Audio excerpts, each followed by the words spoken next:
আজকে আমরা বেরিয়েছি অরিত্রর হাতের খাবার খেতে। এদিকে আসুন। কেন এরকম অন্ধকার অন্ধকার লাগছে? বেরিয়েছি আমরা দুজনে। উনি যাবেন না ম্যাডাম।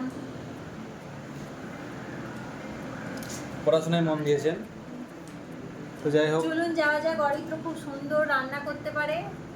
আমি অফিসে খেয়েছি দুদিন। ওরা নতুন একটা রুম নিয়েছে, হচ্ছে যে কি বলে খাবার বানিয়ে নিয়ে যাচ্ছে। আমরা সবাই, আমি আর অরিত্র একসাথে লাঞ্চ করি। আজকে আমাদের সবাইকে ডেকেছে। বনি যাচ্ছে না, আমরা দুজনে যাচ্ছি। চলুন তার হাতে ভালো ভালো স্পেশাল রান্না খাওয়া হবে। চলো। এই হচ্ছে অরিত্র। হ্যালো। আর এদিকে অরিত্রর ইন্ডাকশন ওভেন। আর এই যে সুন্দর কড়াটা তো খুব সুন্দর। হ্যাঁ একদম সব একদম রান্নাঘর গুছিয়ে ফেলেছে নতুন ঘরে। একদম একটাবার সমস্ত মশলা একদম সুন্দর করে বইনের ভেতরে ভরে। হ্যাঁ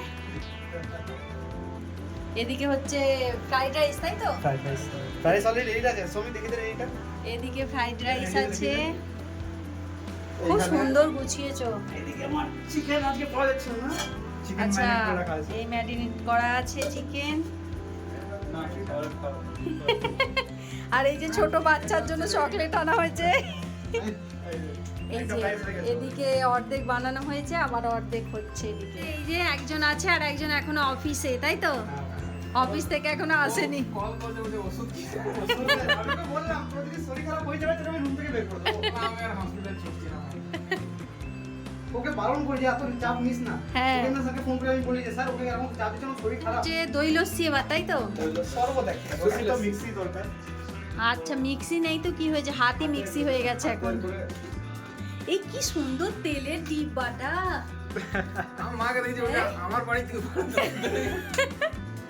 কি সুন্দর। বাসন নিয়ে আমার করো, কেমন বলো?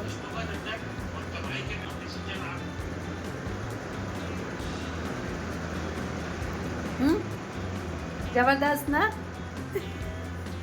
নাও তোমাদের জন্য বানাও। আমি